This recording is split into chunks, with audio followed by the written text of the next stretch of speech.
It's time for a cup of coffee with Will and Chris at Slumberland Furniture. From Slumberland Furniture in Osage Beach, here are your hosts, William Holtz and Chris Schneider. Time for this week's cup of coffee from Slumberland at the lake. And luckily for you, luckily for me, guess who's back? It's Uncle Chris. How you doing?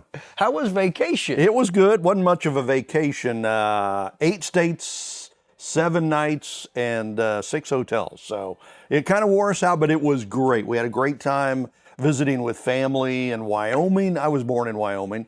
So Wyoming and then Colorado and then New Mexico and then back home. So it was great. It was fun.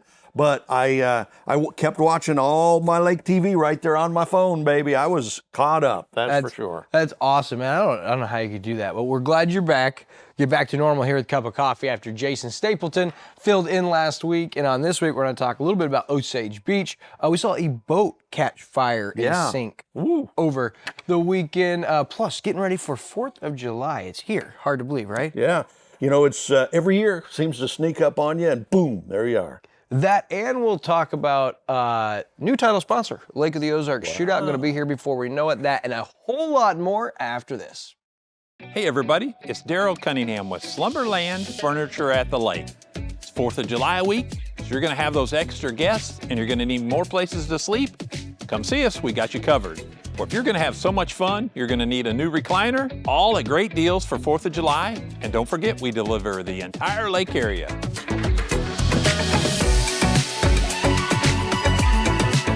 Come see us at Slumberland Furniture. We're bringing happy home. A cup of coffee as we wake up in the car or right here on Lake TV with Will and Chris. Kind of like driving, we do it every single day. But we shouldn't do it while distracted. Did you know that drivers who text are 23 times more likely to be in a crash? So keep your eyes on the road and always remember to buckle up and put your phones down. This Drive Safe, Boat Safe message brought to you by Price and Randall Injury Attorneys. Now back to your cup of coffee with Will and Chris. All right, so as we get started this week, I wanted to start by giving a shout out to Super Splash USA. Cool day yesterday at the park, or I say yesterday, but Monday. They had Ozarks First Collar 10 out there for a 3-hour live unscripted TV broadcast. It was pretty cool, but what was really cool, I saw Greg Surdike on a 2025 Jet Blaster in the wave pool. Yeah. That was a sight to see. I saw the video of that. That looked pretty good. And he was like splashing people, and it was greatness, man. Yeah, our Sierra Smith, she got nailed with water. Greg was trying to get me and unfortunately just doused, I hear you got injured. Yeah, that's not important. That was my own doing, but it wasn't Monday at the park. But what was also cool is Greg Surdike's granddaughter, Essie, was celebrating her 4th birthday. So she got in on the wave runner with him on the waves, and he was just whipping around. Wow. Brave young lady. Happy birthday to Miss Essie Bennett. All right, so as we get ready to talk about this week's show, you missed a lot. Did you keep up with some of the Osage Beach and the big headlines? I did. I saw the big boat fire, and then I didn't see the log jam. You were letting me see about that. I did watch you on, the Super Splash USA stuff, so it's amazing how busy you've been. Well, not just that, but we've covered Osage Beach so closely, and we were talking about Anglers Outpost Lodge, Chapter 100, before you left, and since then, I got notified or kind of saw, looking at the agenda and watching the meetings, that Arrowhead Centre, they call it, but the Arrowhead Senior Living Center off KK is actually part of a multi-phase TIF project that was started in 2015. They were coming up on their 10-year deadline to hit phase 2, from my understanding, and there's been no additional builds, so they had come to the Board of Aldermen and said, hey, we need you guys to say, yes, we've got a new redevelopment plan, or we're on the same page here, and that went through. But the problem is there is no redevelopment plan or no redevelopment agreement, and the next step in that, from my understanding, is August 14th with a TIF commission meeting, and all that is they're bundling the 4 different, I don't know if you call them parcels, but parts of that property they have throughout the different phases. They're allowing them to bundle those into one, but that will be something to follow, because I had no idea that was even part of a TIF. And when they talk about their initial redevelopment plan, an agreement with the city from 2015. Included in phase 2 is nightly rentals and storage units, which maybe back in 2015, that would have been a big need for this area. However, over the last 10 years, you've seen a lot of private money invested in those sectors. And so it'd be weird now if the city said, yes, we would give you guys clearance and tax incentives and breaks on those when you've seen so many already built out of pocket without tax incentives. They did say that as far as the development and the project itself, that they would be bringing a new redevelopment plan and agreement, but it would have been nice to kind of see that prior to that 10-year deadline. So that's one thing to follow.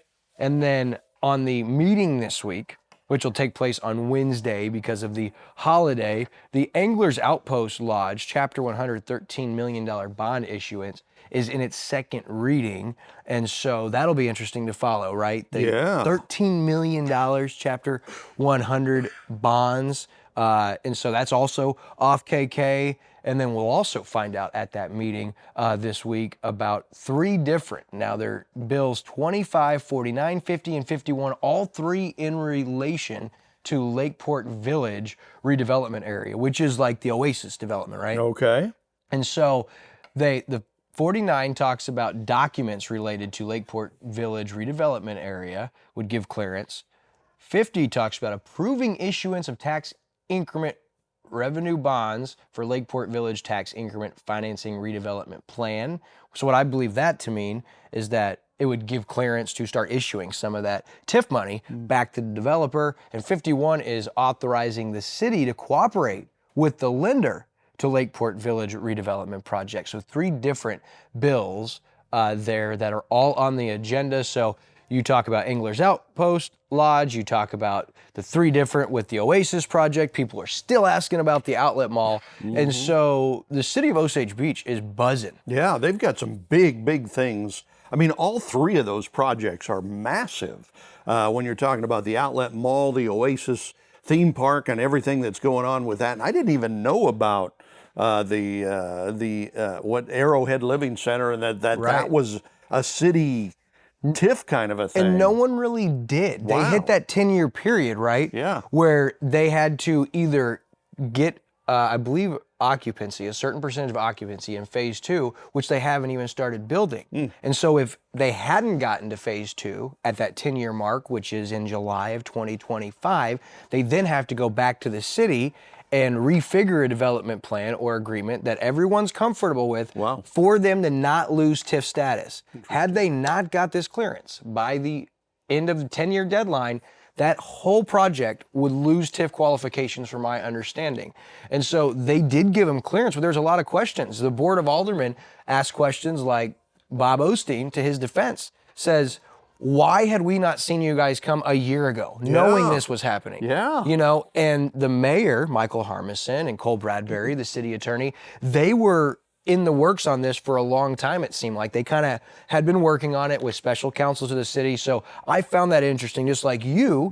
That was kind of new to a lot of people. I had no idea that was a TIF or an abated project or had anything to do with tax financing. Well, and all these other plans and stages and stuff, who knew about all of that?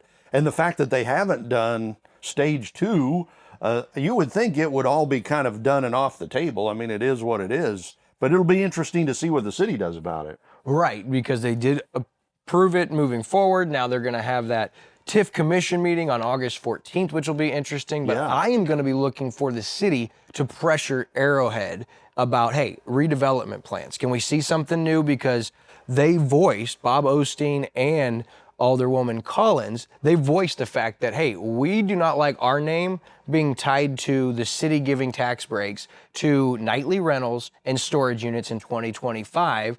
And to which the developer in Arrowhead countered. They said, well, we wouldn't build anything that wasn't successful. And so it got a little heated. It did pass, it did move forward, but I think it's gonna be interesting because just like you, a lot of people had no idea that that really nice retirement community, that senior home Yeah. off KK, is actually a TIF project. Wow. So, and a lot more coming too. Like, I think we are seeing a precedent, not just in Osage Beach, but in all of our Tri-County areas, that, hey, you're going to see TIF projects, you're going to see abatements. And that Chapter 100 that we're just hearing about with the Anglers Outpost Lodge, that's going to be something you're going to see proposed a lot in the Tri-County area, I have a feeling. Yeah, it looks like it. I mean, it worked for Quaker out there in Eldon. We'll see where it goes from here. You know, if this becomes a thing, you're right. People are going to jump on this. But I would argue, like, when they use Quaker as the, Quaker has generated hundreds and hundreds and hundreds of jobs, and they have gotten to phase 2 and phase 3 and expanded. And so I always say, well, that's kind of comparing two different entities. Anglers Outpost Lodge, how many jobs could that realistically generate? Agreed, 100%. So lots of questions. We'll keep you posted, but I will say, I love the dialogue with the city of Osage Beach. You have board members, you have special counsel of the city, you have a mayor and a city attorney who, they're all being diligent. They don't always agree, but nothing's going to just go through without questions being asked. And give the city of Osage Beach credit, whether you agree with the way they do things and everything that's happening or not, things are buzzing in Osage Beach with all of these development projects. It's pretty stunning what is happening there. Yeah, and there is a solid checks and balances system right now from the way I see it, from Seems watching like it. all these meetings and following this. So, hey, another thing that happened in Osage Beach, kind of a chaotic scene, actually. We saw it on Lake Expo, but there was a log jam. Yeah, this happened on Thursday. Trailer overturns in Osage Beach, litters the roadside with all these logs, backs up traffic, and crews, of course, scrambling to try to clean this mess up. That is always way over my head. How do you clean up a mess of logs, big, huge logs that come off a trailer? So the Osage Beach Police Department reported on the incident Thursday mid-morning, noting that it happened on eastbound Osage Beach Parkway near the intersection with Highway 54, right around that Highway 42 exit. There's a lot going on in that little area, and the logs narrowly, we're told, missed falling from the overpass down onto passing vehicles on 54 below. What a mess that would have been. Not to mention, somebody would have probably died. Another logging truck came to the scene. Crane spilled the logs onto a trailer and started to haul them off. So that's how they figured, obviously, this happened. So they know how to go in and clean it up. Got to bring in a big crane and pick up the logs, put it on a different trailer and haul them off. But that had to be a mess, right? Nothing like, Wow. re-energizing my final destination fear of logs on a trailer. Like, I can never see man. those and not think of that movie. I don't know if you've seen the Final Destination movies, but logs fall off a trailer. I always thought that. Well, as I've, aged, that fear is not as real until just last Thursday when Lake Expo reported on this log jam. Wild deal. Luckily, no one hurt, but you could see some of the damage to the guardrail, and quite a sight there with those logs rolling down the hill. And as you said, thank God no one got hurt. Oh my gosh. Well, if you're on the interstate, and you're passing a log truck or any big semi, you ever thought, gee, I hope they don't blow a tire or something, because if they do, it's all over, man. Constantly, I think those things. All right, so hey, another site was Mid-County Fire Protection District reported on Facebook there was a boat that caught fire. June 27th, about 12:14 in the afternoon. It was at 565 Marina off Twin Rivers Point Road in the Greenview area, about the 33-mile marker, but you see the pictures there and just wild. Yeah, so if you know where Bulldogs is, it's right over there in the same cove that Bulldogs restaurant is, and great little marina, 565, great people over there. I know a lot of those folks. So the personnel from the fire department were called out, and apparently this boat had been fueling, and this has happened a lot the last few years. You get some of those boats, the inboards, and you've got to really air those things out, or the gas fumes get stuck inside that little compartment there. And then, sometimes a spark from the ignition, or if somebody's smoking around there or whatever. Like, we've had 4 or 5 of these in the last few years. So apparently this boat, starts on fire. Folks from the marina, from what I understand, had to push it out away from the marina out into the middle of the cove there, where it burned and then sunk, right? So it completely burned this boat, apparently. Highway Patrol identified the boat driver, a 70-year-old man and a passenger. One was injured, the 35-year-old man. They were both from St. Joseph, apparently. Neither one had been wearing a life jacket at the time. That's another huge problem. You know, if this happened out in the middle of the channel or something, somebody obviously could have drowned or whatever. So pretty scary stuff. I mean, we think of boats as they're all fun in the sun and everything. You got to be careful with these things. Sure. And as you saw earlier in the show, the drive safe, boat safe reminder from our friends at Price and Randall. And you saw the couple of photos there. One of those was Captain Lake Ozark Boat Charters. They're right next to 565 Marina. They posted that photo. And I did want to say, anytime you see something like this, you know, I always want to use it as an opportunity to educate. And so you mentioned, right, that when you're new to that, when you're refueling those inboards, right, you really have to let that compartment air out so those gases don't build up there before you start up your boat. And that is kind of what looks like happened there. Real miracle that no one was fatally injured. Yeah. Boat a total loss. But here's a reminder, always let that compartment air out. And more importantly, always have a life jacket on when on Lake of the Ozarks on a vessel. This reminder to drive safe, boat safe, brought to you by Price and Randall Injury Attorney. So, hey, something I saw that was cool. I really couldn't sleep. I couldn't stop watching. Did you watch the Neon Taco waverunner giveaway with Sir Ike Yamaha over the weekend? No, what was that all about? Insane. Great idea first for marketing. Neon Taco, you know our friends, George Tucker, they had a big deal at Neon Taco where they chose 16 contestants. And this is kind of inspired by the content mega master, Mr. Beast. And the idea was Sir Ike Yamaha put a $10,000 2025 Yamaha waverunner jet blaster worth $10,000 right in the middle of Neon Taco. The 16 contestants started Friday at 11 a.m. standing and could not take their hand off to remain. So you have to keep your hand on it. Have to keep your hand on it. And so once you take your hand off, you're eliminated. The last person standing wins the $10,000 Yamaha waverunner jet blaster.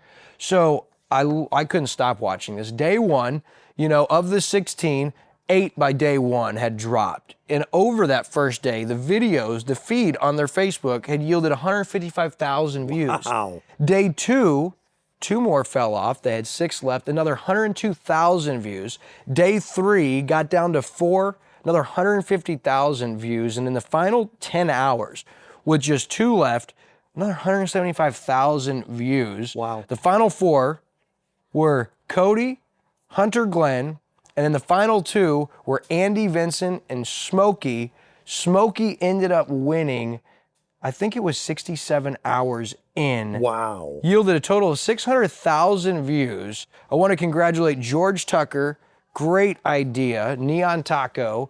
Big shout out to Sir Ike Yamaha. But all of these contestants, especially those final 4, 67 hours. So they had to stand on their feet. Correct. With their hand on the thing. Correct. For 67 hours? Well, that's how long Smokey lasted. The winner, you know, and they got a bathroom break every 3 hours. That was going to be my next question. But they couldn't really have any assistance, and a lot of people were eliminated from people watching the live feed saying, oh my goodness, he took his hand off. Yeah. The judges would come over and say yes. And I got to give a shout out because Andy Vincent, who was the final 2 with Smokey, he kind of said, the chat started saying his hand came off.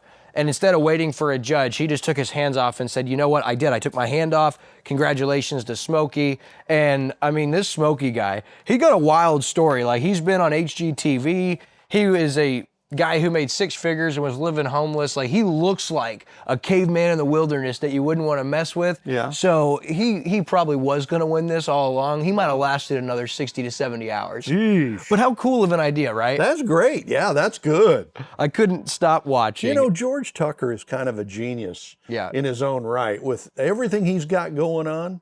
George, you need to join us on the Community Spotlight show. Yeah, dude. George, we're calling for you. By the way, big shout out to George Tucker and his businesses. He put us up over the offshore weekend at Malted Monkey. His executive offices rolled out the red carpet for us like he always does. Big shout out to our man, George Tucker, and congrats. What a successful promotion and idea. How cool. Yeah, and it's neat how the community kind of came together for that. Because it's Tucker, it's Surdike, it's, a whole bunch of elements going on. So that's cool. And listen, you'll see more of that. That just sprouted ideas and stuff within businesses around the lake. So buckle up, my friends. All right, really cool story. Almost tragic, but didn't turn tragic. Ended up turning heroic as strangers at Lake of the Ozarks saved a 5-year-old from drowning over the weekend. And this is a parent's worst nightmare. Yeah. You got young kids and then all of a sudden there's a kid at the bottom of a pool and you don't know who it is and whatnot. So it happened at the Lake of the Ozarks resort pool last weekend. The boy was saved by 3 strangers who came around to help out, including a nurse practitioner and an off-duty trooper.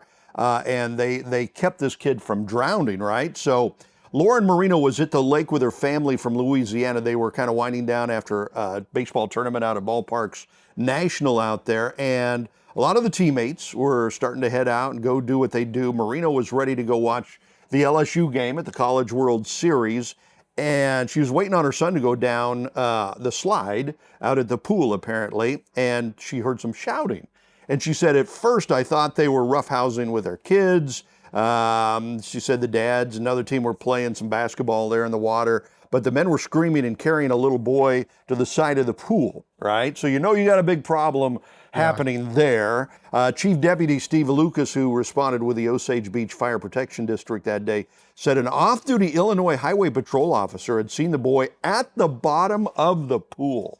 Can you imagine that? That would freak me out, man. So there's this boy, bottom of the pool, not moving. The officer jumped in, pulled the boy out. There were no lifeguards on duty, right? So this facility is a swim at your own risk facility, which is fairly common. Yep. And she says, I'm a nurse practitioner, so I realized what was going on. I took off toward the little boy. Marino said she remembered helping him and another smaller kiddos go down the slide earlier in the day. They were out there having fun, doing their thing. She said it looked like they were all pretty good swimmers, so she wasn't worried. She said, we both immediately checked for a pulse, and he wasn't breathing at all. And I did not think we were going to get him back, is what this nurse practitioner thought. She thought he was dead and gone, the little boy. So the nurse and the stranger took turns administering CPR until they got the 5-year-old's heart working again, and they found a weak pulse. And then, as happens when you do this, the boy vomited, starting to vomit up the water and everything. And the boy started to come around, never totally came out of it. So they were worried. But they saved this kid's life, pulled him out of the bottom of the pool. I mean, how amazing is that? Yeah, praise the Lord. Lauren Menino and this off-duty Illinois Highway Patrol officer, as well as the other man who was apparently involved in anesthesia, Lauren noted in the Lake Expo article, but they acted quickly, and because of that, what would have been just one of the most tragic stories in the history of Lake of the Ozarks turns into a heroic story. So, wow, really cool. Really cool stuff, and as a dad of an almost 5-year-old, there is no greater fear in a parent, and so just really cool that ended the way it did there. All right, so hey, you're right in the thick of it. 4th of July is here. If you saw last week, we did a full rundown of fireworks display shows at Lake of the Ozarks. Lake Expo also has one out. You can go to funlake.com/events. They've got a full rundown. But want to remind you, if you're not going to go take in one of the public displays and you want to shoot off fireworks at home, luckily for you, Lake TV partners with Kovacs Fireworks in Laurie. And for the last 37 years, they've been the most trusted name in fireworks here at the lake. And here's why I love going there, Chris. They're factory direct, so you get the absolute lowest prices. This is where you like them.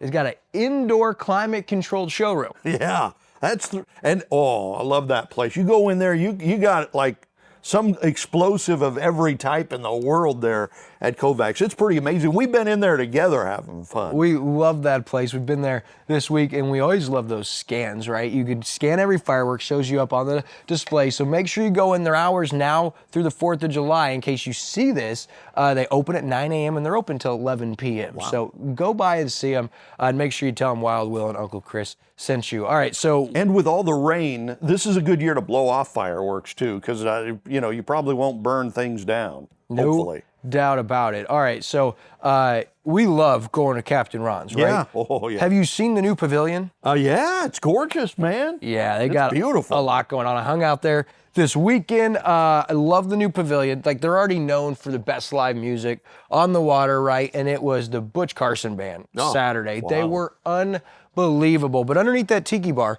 the rain was kind of on and off, did not mess with the music, and the beach was packed. Open 7 days a week at 11. And look, they revamped the menu again. We love eating in there together, but like, you need to buckle up because they got Aquapalooza coming up July 19th. Coming up fast.